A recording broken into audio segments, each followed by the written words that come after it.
Bonjour à tous, bienvenue dans ce nouvel épisode. Salut tout le monde. On espère que vous allez bien, que vous avez passé un bon début de semaine. On se retrouve aujourd'hui pour l'épisode de la semaine et on veut vous parler un petit peu de se protéger juridiquement quand on investit à deux ou quand on a des enfants et que on veut les protéger. C'est assez complexe, je pense, comme, d'un point de vue de connaissance, tu as de valeur ajoutée. On va essayer de le vulgariser un maximum pour que vous ayez au moins la réflexion, je pense, qu'il y a à avoir derrière. Et on va essayer d'être le plus concis possible sans trop partir dans des trucs juridiques ultra complexes. Mais déjà, peut-être un petit rappel que quand on investit à deux, là je prends le couple, mais c'est vrai que souvent au départ on est très en mode on est amoureux, machin, ça le fait. Mais la vie est toujours pleine de surprises, donc il faut savoir les anticiper, adapter son régime matrimonial, etc. Et savoir se protéger mutuellement. Donc c'est ce qu'on va aborder un petit peu aujourd'hui. Peut-être tu veux faire un point vite fait sur les régimes matrimoniaux ou les situations dans lesquelles on peut se retrouver déjà quand on investit en couple. Oui, tout à fait. Mais en fait, tu as plus ou moins trois cas qui sont possibles avec des sous-cas en fonction de ce que vous avez prévu ou pas. Le premier cas, quand vous investissez, c'est quand vous êtes en concubinage. Donc là, ça veut dire que vous n'avez pas de régime matrimonial au sens propre, pas de lien qui vous unit. Ça veut aussi dire qu'il y a quand même un risque en cas de décès. Donc c'est-à-dire que si vous êtes avec quelqu'un et qu'il n'y a pas d'enfant et que l'autre personne décède, du coup c'est vous êtes personne, donc c'est le reste de sa famille qui va hériter. Donc les parents, les frères et sœurs éventuels. Dans le cas où vous avez des enfants, c'est vos enfants qui vont hériter de tout, mais du coup vous aurez rien sur le patrimoine de votre conjoint. Alors on n'appelle pas ça un conjoint, on appelle ça un concubin, exactement. Ça c'est quand même un petit peu gênant. Le mieux quand même, je pense, quand vous êtes établi avec quelqu'un, pour simplifier un peu tout ça, déjà la première étape c'est le PACS, parce que c'est le plus facile à faire. Vous le faites en mairie, et puis moi je le vois bien, le PACS est devenu un peu le truc aujourd'hui où ça permet d'unir un couple sans se casser la tête avec tout un mariage, les amis, la fête, etc. Nous c'est un peu ce qu'on a fait, c'est qu'on a voulu s'unir d'un point de vue juridique. On n'avait pas le temps et pas le budget pour un mariage quand on a fait un PACS en 2021. Juin 2021. Donc, et on s'est mariés au final décembre 2024. Donc, c'est 3 ans et demi après, mais au moins ça permettait que déjà auprès de la loi il y avait quand même quelque chose qui nous unissait. Au niveau du régime juridique, on était en séparation des biens pendant le PACS, donc entre guillemets on avait chacun de nos patrimoines qui étaient propres. Faut savoir que le PACS ne protège pas automatiquement en cas de décès. Faut faire un testament, Faut faire un testament et ça permet quand même la différence avec le concubinage, c'est qu'au moins quand vous faites un testament, le partenaire de PACS est exonéré de droits de succession. Donc ça quand même c'est un avantage parce que par exemple quand vous êtes concubin, si vous faites un testament, entre guillemets il y a quand même des droits de succession qui seront à payer. En fait, Exactement. Alors que là, au moins, dans le cas du PACS, ça permet d'avoir l'exonération et ça fait quand même une grosse différence. Sachant que ce soit dans le cadre du concubinage ou du PACS, il y a une solution pour protéger un peu l'autre, c'est de faire une assurance vie et tout simplement d'utiliser la clause de bénéficiaire de ton contrat d'assurance vie. Ça permet d'avoir un bon régime de transmission parce que celui qui reçoit les sommes d'argent, il aura une fiscalité qui sera vraiment différente de la fiscalité de la succession. Donc il aura un abattement de 151 500 euros, plus après il payera 20% jusqu'à 700 000 et 31,25 au-delà, donc on est sur un barème qui est encore différent de celui pour les successions. Donc voilà, retenez quand même que l'assurance vie c'est pas mal. Maintenant pour faire de l'assurance vie il faut du cash. Ça concerne pas trop nous quand on est jeune, quand on investit, mais plutôt des gens qui seraient plus âgés, qui éventuellement se seraient pas pacsés ou seraient en concubinage et voudraient se protéger l'un l'autre et auraient des sommes d'argent importantes à mettre en protection de son partenaire de vie finalement. Le dernier cas qui est celui vers lequel je tourne, je pense, la plupart des couples au bout d'un moment quand ils ont une vie commune, éventuellement des enfants, c'est le mariage. Là, ça dépend de votre régime matrimonial, donc du choix que vous allez faire au moment où vous êtes marié. Donc, soit vous avez le régime légal qui est celui de la communauté légale avec Réduit aux acquis, ça c'est le nôtre du coup, celui que nous on a choisi. Exactement, c'est le plus classique, c'est pour ça que c'est celui de la communauté, ce qu'on appelle le régime légal, c'est parce que c'est celui que tout le monde prend. Donc, il faut savoir que tout est partagé au niveau des acquisitions qui vont se faire après la date du mariage, donc que ce soit les dettes ou les acquisitions de biens. Par contre, le patrimoine que vous aviez avant le mariage reste. propres à chacun. Également, les biens reçus en héritage restent propres également à chacun aussi. Va y avoir peut-être 3 autres régimes, enfin il y en a 5 en tout, mais il y en a un dont je vais pas parler parce qu'il est pas assez intéressant. Il y a celui moins commun de la communauté universelle, donc là c'est un peu le régime du mariage communiste, c'est-à-dire que vous mettez tout en commun, à la fois ce que vous aviez avant le mariage, ce que vous avez reçu en héritage. Il est assez peu utilisé sauf dans des cas de transmission pour optimiser. Par exemple, ça peut être le cas quand par exemple il y a un remariage que monsieur a beaucoup de patrimoine, madame n'en a pas, et en fait il y a quand même des enfants au milieu, et du coup on essaye d'optimiser les abattements ça c'est plutôt de succession de donation. C'est plutôt une évolution, non, Ouais, en général c'est plutôt une évolution parce que ça c'est en général quand même celui que vous choisissez quand vous savez que vous allez finir votre vie ensemble, donc c'est pas quelque chose non plus qu'on fait trop tôt. Il y a assez classiquement, c'est le régime de la séparation des biens, donc c'est celui où entre guillemets vous êtes mariés mais chacun garde son propre patrimoine. Là, il y en a plein qui pensent que la séparation des biens, c'est qu'il n'y a jamais rien en commun. Et je pense qu'il y a une grosse, comment tu dis, une croyance urbaine comme quoi sur la séparation, si on se sépare, en fait, tout est séparé à égal, alors que c'est pas tout à fait le cas, en fait.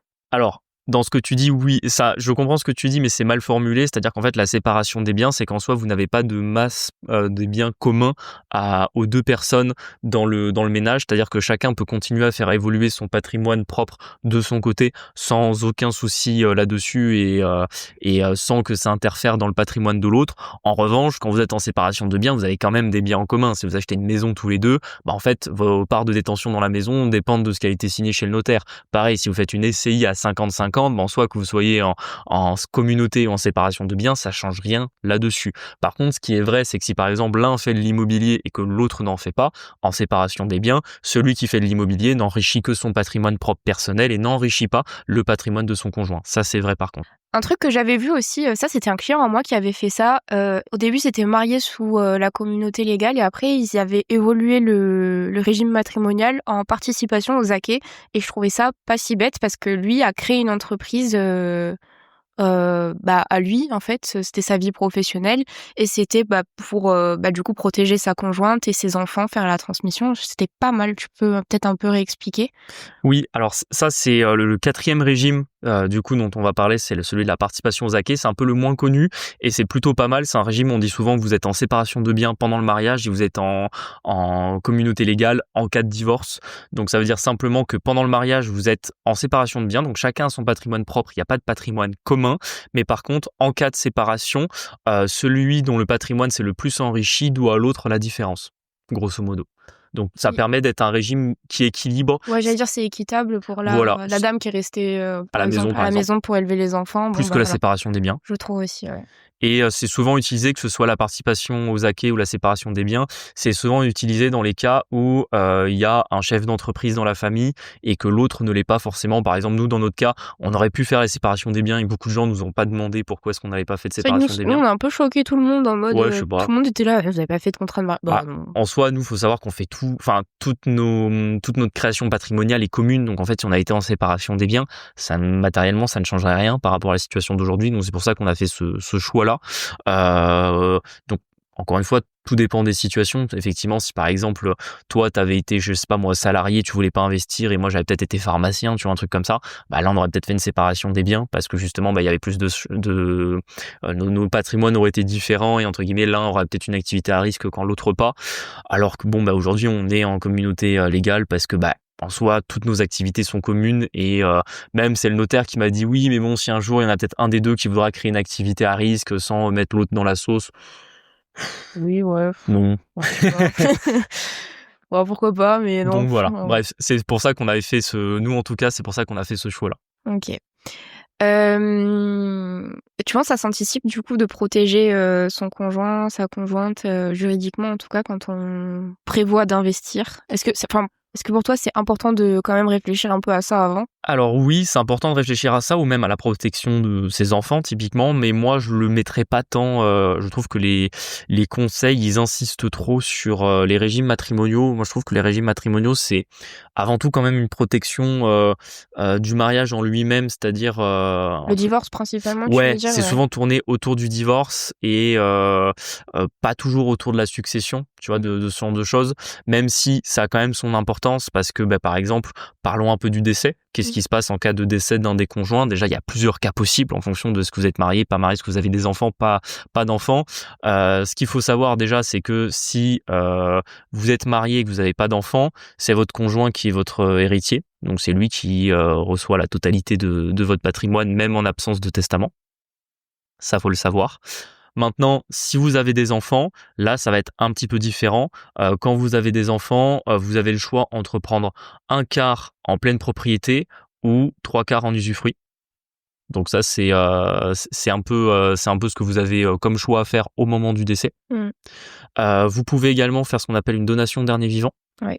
Donc la donation dernier vivant, c'est assez intéressant parce que ça permet, donc vous faites ça sous forme de testament et ça permet de protéger un petit peu mieux votre conjoint. Et en fait, ça lui donne le choix de soit prendre la totalité en usufruit, pardon, soit un quart en pleine propriété plus trois quarts en usufruit. Donc c'est un petit peu plus. Donc bon, ça retire un petit peu à vos enfants le fait d'avoir des sommes d'argent tout de suite. Après, en soi, souvent quand il y a un usufruit, ça veut dire que la nue propriété a déjà été transmise. Donc déjà, ça permet de faire une transmission à moindre frais et ça permet entre guillemets aux enfants de savoir que qu'au décès du second parent, ils recevront la totalité des deux patrimoines. Et c'est là où ça fait quand même quelques différences, c'est que en cas de communauté légale, vous vous retrouvez avec trois masses de biens. La masse, les deux masses de biens propres de chaque conjoint et la masse de biens communs. Donc il faut savoir qu'en cas de décès, qu'est-ce qui se passe? La succession aura lieu sur les biens propres du conjoint, plus sur la moitié des biens de la communauté. Alors que par exemple dans des cas de régimes matrimoniaux entre guillemets en division, donc celui de la séparation de biens ou de la participation aux acquets, en soi il y a que deux masses de biens, il y a que les deux masses de biens propres de chaque conjoint, et là du coup vous faites uniquement la succession de sa masse de biens. Donc c'est vrai que pour le coup en termes de décès, séparation des biens ou participation aux acquets, ça permet de faciliter sur le papier l'estimation de ce qui doit être transmis, même si en soi imaginez on va prendre monsieur, madame, leur seul patrimoine, c'est leur maison. Ils sont à 50-50 sur la maison. Qu'ils soient en séparation de biens ou en communauté légale, au moment de la succession, ça revient au même, tu vois. Donc, il peut y avoir plein de cas où ça serait différent, mais en tout cas, voilà, dans les cas simples, ça change pas grand-chose. Ok. Et ça, tu penses, ça doit être mis en place quand? Parce que j'avais eu une question la dernière fois on reparlera de la holding, mais qui du coup ils avaient déjà une SCI, etc. Et en fait ils se demandaient comment est-ce que ils puissent transmettre à leurs enfants ou comment les protéger en cas de décès, etc. Sauf que les enfants il y avait un qui venait de naître et l'autre devait avoir 2 ans à tout péter, tu vois. Donc tout petit quoi. Alors, il y a plusieurs choses là-dedans. C'est toujours pareil, quand on parle de protection, c'est de contre quoi on veut se protéger. Est-ce que c'est une absence de revenus? Est-ce que c'est le paiement de trop de droits de succession? Je pense que l'optimisation du montant des droits de succession payés par les héritiers, c'est quelque chose que tu optimises plutôt à terme. C'est-à-dire quand tes enfants ils sont grands, quand tu es déjà dans une optique de tu commences à vieillir et tu commences à te dire ok, comment est-ce que je vais optimiser pour qu'ils payent le moins possible de droits de succession. Quand les enfants sont en bas âge, pour moi on n'est pas tant dans une optique de optimiser le montant des droits de donation ou de succession qu'ils auraient potentiellement à payer, mais vraiment dans une optique de comment faire si je meurs pour qu'ils aient de l'argent. Et ça, on va pas se mentir, le plus simple déjà dans un premier temps, c'est d'acheter le max d'immobilier avec des assurances décès, typiquement, parce qu'au moins si vous décédez, en fait les prêts sont payés. Donc ça veut dire que vos héritiers reçoivent des biens immobiliers sans prêt, ce qui est déjà un peu le plus beau cadeau que tu peux leur donner. Et après, tu as deux autres solutions que tu peux utiliser, c'est la prévoyance et la garantie des accidents de la vie. La garantie des accidents de la vie, c'est une assurance que tu vas en général utiliser qui te permet de te garantir contre les cas où tu deviendras invalide, par exemple, et qui permet de...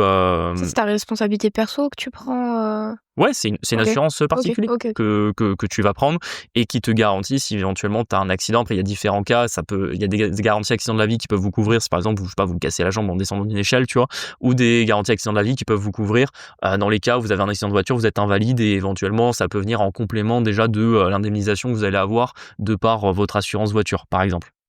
Ça peut aussi permettre de vous maintenir un niveau de revenu pour vos enfants, s'ils sont encore en bas âge.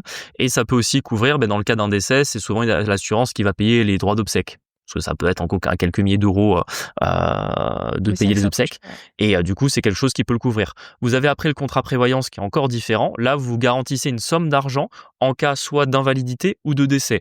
En cas d'invalidité, c'est vous qui obtenez la somme d'argent. Ça permet du coup de continuer vous à payer votre train de vie et éventuellement celui de votre famille. Ou alors, si jamais vous décédez, le montant de la prévoyance va directement à vos enfants. OK. Et il faut savoir qu'effectivement, quand on parle de protection, il faut savoir dans quel cas on est. Par exemple, typiquement, on peut prendre le cas de ma mère qui était divorcée et qui avait pris ce type d'assurance quand j'étais jeune. Effectivement, je sais pas moi, elle serait malheureusement décédée quand j'aurais eu 13 ou 14 ans. Heureusement qu'elle aurait eu ce type de garantie. Ça m'aurait permis d'avoir une somme d'argent, d'avoir éventuellement des revenus qui seraient tombés jusqu'à ce que j'ai le temps de finir mes études et d'être moi-même indépendant d'un point de vue de mes revenus perçus tous les mois. Maintenant, c'est marrant parce qu'on en parle aujourd'hui, on en parle maintenant et elle m'a posé la question de début de semaine de savoir si ça valait encore le coup quel est ce type d'assurance. Je lui dis très sincèrement, je dépends plus de toi pour les revenus. En fait, si tu décèdes demain, que tu me laisses ou pas un capital de 30 000 euros ou une somme d'argent tous les mois pendant 10 ans, franchement, ça change rien du tout, tu vois. Mmh. Donc, ça, encore une fois, s'adapter en fonction de votre situation. C'est pour ça aussi que si vous n'avez pas d'enfant, pas de conjoint, faites pas de garantie. Enfin, la garantie prévoyance, c'est uniquement si vous êtes invalide, mais si vous êtes pour votre décès, je sais pas, moi, franchement, que vous donniez un peu d'argent à vos héritiers, si c'est ni vos enfants, ni votre conjoint, on s'en On fiche s'en un peu, fout, quoi. ça, j'avoue qu'on s'en fout un peu. Donc c'est pour ça qu'encore une fois, s'adapter en fonction de vos situations. Pareil, vous pouvez très bien, si vraiment vous êtes assez stressé là-dessus, quand vous avez des enfants qui sont très jeunes, prendre ces assurances-là et les enlever quand vous serez plus vieux et que les enfants seront plus grands. Ouais, parce que nous, on a un pote, un très bon ami à nous. Son papa, il est décédé quand il avait 4 ans et c'était assez fulgurant. Tu sais, il avait eu un Oui, cancer du cerveau, etc. Bon, en fait, le boug avait 34 ans. C'est impensable qu'un truc pareil se produise. Et au final, ça s'est produit. Et je crois qu'il était quand même assez bien assuré parce qu'au final, l'héritage s'est plutôt bien passé. Et je crois qu'il avait une assurance comme ça qui permettait au moins à sa maman et à lui de se de retourner. maintenir un Ouais. revenu, plus ils avaient eu naturellement l'assurance sur le bien immobilier qui avait permis Oui. de payer l'intégralité du prêt restant. Donc il y avait une maison qui était full payée, ce qui est déjà, entre guillemets, pas mal. Et c'est pour ça que typiquement, quand vous êtes investisseur IMO, je pense que c'est la meilleure des garanties que vous pouvez donner à vos héritiers. En soit vous avez un gros parc IMO, je sais pas, nous aujourd'hui on doit avoir quoi? Il doit nous rester à peu près 2,2 millions, 2,3 millions de dettes Ouais, je auprès des pense, banques. ouais. Franchement, si l'un de nous décède, après, on n'est pas à 100% sur toutes Sur les tous les prêts, assurances. ouais. C'est ce qu'on Mmh. vous dit souvent d'ailleurs, en fonction du coût, vous pouvez être. La banque, elle va toujours demander qu'il y ait au moins 100% d'assurance décès. Maintenant, quand vous achetez à deux, vous pouvez très bien faire 50-50. Donc c'est pour ça que nous, on n'est pas à 100% sur tous les prêts, mais globalement, je pense qu'on doit être à 75, qu'il y en a certains où on est à 100 chacun, il y en a certains où on est à 50. Je pense que grosso modo, sur les 2,2 millions, 2,3 millions, si un de nous deux décède, je pense qu'il y a au moins 1,3 million, voire 1,5 million qui sont automatiquement remboursés. Mmh. Donc ça fait quand même la plus grosse protection que vous pouvez faire à l'autre, parce que du jour au lendemain, il se retrouve avec un patrimoine immobilier qui s'enrichit de 1,5 million. Ouais. Enfin, en fait, c'est gigantesque. Ça veut dire aussi que les loyers qu'on touche tous les mois, où il y a à peu près, plus de 10 000 qui partent dans les prêts, ça veut dire que, je sais pas, peut-être demain, il reste plus que 3 000 de prêts, tu vois. Donc Ouais. tu te retrouves avec 7 000 de loyer en plus de cash flow tous les mois. Donc en vrai, Sachant avec un deuil à gérer et tout, je pense qu'effectivement, c'est pas négligeable, quoi. oui, T'as après, pas la bon, tête à faire le... je te parle, le deuil, ça dure une certaine période. Là, on est en train de C'est parler mon de chiffres. côté féminin qui Oui, parle, je Julien. comprends, mais bon, moi, tu vois, je suis dans la technicité, dans les chiffres, tu vois, d'expliquer concrètement ce que ça implique en termes de patrimoine. Mais c'est évident que, entre guillemets, est-ce qu'aujourd'hui, par exemple, j'ai pris une assurance prévoyance pour Marie? Bah non. Il n'y a pas d'intérêt. Pourquoi est-ce qu'on paierait une assurance prévoyance si, en fait, on a autant de dettes immobilières garanties par des prêts? C'est vrai. Donc ça, c'est le premier truc à faire qui est bien. Tout à fait. Donc c'est pour ça, pour moi, c'est des choses que vous pouvez utiliser et qui vont vraiment s'optimiser dans chaque cas de figure en fonction de votre situation propre. Mmh.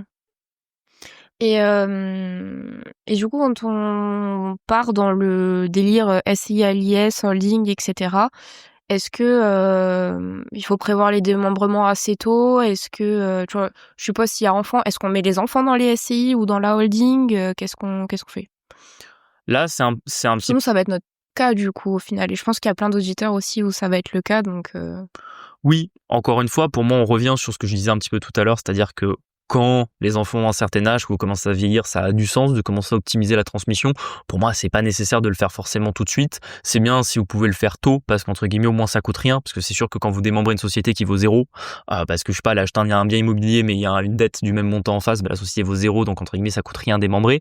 Maintenant, si vous attendez un peu et que la société, elle commence à valoriser pas mal, c'est un peu plus cher. Donc c'est bien de le faire, de le garder en tout cas à l'esprit. C'est pas le premier truc à faire quand vous commencez à investir. Maintenant, pour moi, c'est surtout une question, c'est que déjà vous devez le faire quand vous êtes sûr que vous n'aurez pas d'autres enfants.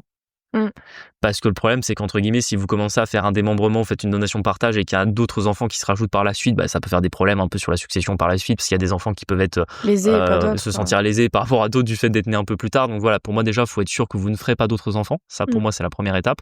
Deuxième étape, c'est déjà d'avoir commencé à construire un peu tout ça. C'est pour ça que le démembrement des parts de SCI, si vous dites que vous garderez qu'une SCI, c'est bien. Maintenant, si vous savez que vous allez probablement au bout d'un moment passer sur un schéma avec une holding, ça peut valoir le temps d'attendre d'avoir la holding pour faire directement le démembrement sur celle-ci, qui permettrait de simplifier un peu les choses. Parce que là, c'est toujours pareil, en termes juridiques, les deux se valent. Vous pouvez très bien démembrer une SCI et juste apporter votre usufruit dans la holding. C'est pas un souci, ou même vous pouvez très bien reporter le démembrement que vous avez sur la SCI sur les parts de la holding. C'est faisable, mais juridiquement, c'est plus compliqué, c'est moins lisible pour le banquier surtout. Et souvenez-vous, quand on fait de l'investissement immobilier, on veut surtout avoir des financements du banquier. Donc on s'arrange pour avoir des situations juridiques qui soient cohérentes, logiques et simples de compréhension. Donc c'est pour ça que moi, c'est pas quelque chose que je priorise forcément en année 1 où tu commences à investir. Par contre, c'est un sujet à avoir sur la table et il faut le faire au bout de 3-4 ans. Par exemple, dans la SCI que j'ai avec ma mère, on l'a démembrée au 4e année, je pense. Oui, ouais, c'était ça. Elle commençait à valoir un petit peu, mais on était encore dans les abattements de transmission en ligne directe. Donc, entre guillemets, ça n'avait rien coûté à part les honoraires du notaire. C'est ça. C'était trop cher pour ce que c'était d'ailleurs, je trouve. Je crois que ça nous avait facturé 1500 Ah ouais, j'étais là, en gros. Quelle bande d'escrocs pour toutes les c'est recommandations ça, en plus, qu'on leur c'est nous donne. qui avons fait les valos et tout. Ça, Ouais, je te jure. bon, En fait, elle a fait tout le travail et nous a dit 1500 €, ça ira. Okay. Ah. Et est-ce qu'il faut attendre d'avoir une ascension, tu sais, quand t'es très dans l'acquisition et tout, bon, nous, peut-être c'est un peu exceptionnel, tu vois, mais les gens qui achètent un peu tous les ans, tous les 2 ans, est-ce que du coup, ça vaut le coup quand même de le faire assez tôt ou pas? Tu vois ce que je veux dire ou pas? Parce qu'au final, ta société vaut moins quand. Oui, je l'ai dit. Ah oui, pardon. En fait, c'est la réponse que je viens juste de donner. Je l'ai expliqué. C'est faut le faire relativement tôt, mais voilà, tu le vises en année 3 ou 4 de ta stratégie d'investissement. C'est pas le truc que tu fais en année 1. Ok. Bon, est-ce que t'as d'autres trucs que tu vois ou pas? Ouais, peut-être dernier point sur l'assurance vie. On dit toujours l'assurance vie, c'est la protection de la famille, etc. Alors en fait, l'assurance vie, c'est de l'argent, c'est un capital. Donc en soi, si votre patrimoine, c'est de l'immobilier qui n'a pas forcément d'assurance vie, c'est pas grave. Votre famille n'est pas moins bien protégée. C'est sûr, c'est juste qu'il est vrai qu'un patrimoine immobilier, c'est moins liquide. Donc, en cas de succession, si vous laissez que des biens immobiliers à vos descendants, ça peut être un peu compliqué. Après, c'est toujours mieux de leur laisser que des biens immobiliers que de rien leur laisser du tout, on va pas se mentir. Mais il est vrai que quand vous commencez à avoir un certain âge, c'est bien d'avoir une assurance vie parce que ça permet d'optimiser un petit peu la succession en termes de montant des droits payés, parce que comme je l'ai expliqué tout à l'heure, au niveau du barème, quand vous êtes en assurance vie, vous avez un abattement de 151 500 € qui s'ajoute aux abattements que vous avez en ligne directe, plus un autre barème différent, distinct de celui que vous allez avoir en ligne directe. Donc ça permet de payer un petit peu moins de droits de succession et de surtout transmettre une somme d'argent à vos héritiers qui leur permet tout simplement de déjà payer les éventuels frais de succession et avoir de l'argent, c'est toujours plus simple à gérer que d'avoir des biens immobiliers. Maintenant, est-ce que nous, on est dans une volonté, est-ce que si demain on a des enfants, on fera forcément une assurance vie? Très sincèrement, pas dans un premier temps. Ça reste un outil qui pour nous n'est pas rentable sur le long terme et on préfère investir dans autre chose que de transmettre que de faire une assurance vie. Par contre, il est vrai que typiquement dans notre cas, imaginons on a des comptes crypto assez importants, demain on décède tous les deux, nos enfants sont en bas âge, ça va être un peu compliqué pour eux de récupérer les ledgers s'ils n'ont pas été formés dessus. Alors qu'il est vrai que pour le coup, sur une assurance vie, c'est l'assureur qui a la responsabilité de rechercher les héritiers pour leur transmettre l'argent, y compris s'ils sont trop jeunes. Ah, tu sais que je savais pas ça, je pensais que c'était aux héritiers de devoir faire les démarches démarches pour Non. sonder Non. qui a quoi C'est pour ça, tu vois, faut toujours être 100% transparent. Moi, je vous explique ce qui est intéressant d'un point de vue de l'investissement. C'est pour ça que j'aime pas l'assurance vie, parce que c'est des frais, et ce que vous pouvez mettre dedans en termes d'investissement financier, vous pouvez le faire dans un PEA, ça sera toujours beaucoup mieux optimisé et moins cher. Maintenant, il est vrai qu'encore une fois, si on est vraiment dans la logique de la protection des enfants, vous avez tout sur des ledgers, s'ils ont 11 ans et que vous n'avez pas pu leur expliquer comment ça fonctionne, force à eux pour arriver à récupérer les cryptos, alors que l'assurance vie, au moins, vous avez une société dont la loi l'oblige à le faire, qui va s'occuper de les rechercher, quoi. Ok. Donc c'est pour ça, faut toujours être cohérent sur la totalité des choses. C'est comme sur les assurances emprunteurs. Je dis toujours que moi, je conseille de prendre uniquement le socle obligatoire de l'assurance, donc le DC-PTIA, décès et perte totale irréversible d'autonomie. Donc c'est le cas où tu deviens à peu près un légume, on va dire. Maintenant, l'assurance, elle te propose souvent l'incapacité temporaire de travail et l'incapacité partielle de travail, IPT, ITT. C'est plus cher. Est-ce que vous voulez prendre? Moi, personnellement, je ne prends pas, mais quelqu'un qui voudrait absolument protéger ses enfants, ça pourrait avoir du sens de prendre l'ITT ou l'IPT sur son assurance emprunteur. Ok. Après aussi, je pense que tout s'adapte un petit peu avec l'âge, au parcours de vie de Tout à fait, chacun, tout à etc. fait. Parce qu'il peut y avoir des remariages, comme tu disais. Tout à fait. Il y a des gens, et au final, à 45 ans, ils décident de avoir des enfants avec une nouvelle compagne ou un nouveau compagnon. C'est vrai que, à 45 ans, peut-être c'est un peu âgé, mais au final, c'est des parcours de vie, donc ouais. Tout à fait. C'est pour ça, en fait, il faut toujours savoir où vous voulez mettre le curseur, et vous n'êtes pas obligé de tout faire ou de forcément vouloir tout faire nickel. Pour moi, la première des choses, c'est construire un patrimoine. En fait, il faut bien voir, vous ne protégerez pas grand-chose si vous n'avez rien à léguer, entre guillemets. Donc pour moi, la première des étapes, c'est construire un patrimoine. Éventuellement, pendant la construction du patrimoine, une assurance prévoyance, une garantie accident de la vie, ça peut avoir du sens pour vous. Quand le patrimoine commence à être construit, vous avez vous avez par exemple acheté pour 1 ou 2 millions d'euros brut de patrimoine immobilier avec les dettes. Vous avez les assurances emprunteurs déjà qui couvrent pas mal en termes de patrimoine vos éventuels héritiers. Maintenant, une fois que vous commencez encore à avancer dans le temps, ça peut commencer à être logique de se dire ok, j'essaie d'optimiser ma succession par rapport au montant transmis, aux droits à payer. Ça peut avoir du sens peut-être d'avoir une assurance vie, non pas pour la rentabilité qu'elle apporte, mais pour la facilité que ça a en termes de transmission d'argent. Si vous avez des ledgers, vous dites pas oh putain, Julien il a dit c'est vrai que si je meurs, mes enfants ils y auront pas accès si je leur donne pas les 20 noms, les 12 mots les 12 mots de la clé privée. Oui, mais voilà, entre guillemets, là vos enfants sont jeunes, à la limite vous expliquez à votre conjoint comment ça marche, à la limite si vraiment vous êtes stressé, vous expliquez à mamie ou papy que si jamais vous décédez, arrivé à leurs 18 ans, il faut qu'ils transmettent la clé privée à vos enfants, et que même si papy et mamie savent pas s'en servir, vos enfants sauront. Donc voilà, vous avez différentes manières de vous protéger. Maintenant, je pense que c'est important et intéressant de parler de ces sujets-là. Vous prenez pas trop la tête non plus. Moi, je sais que ce qui me drive au quotidien, c'est création de revenus, création de patrimoine. Je suis pas en train de me poser la question de qu'est-ce qui se passera à ma mort. Ouais.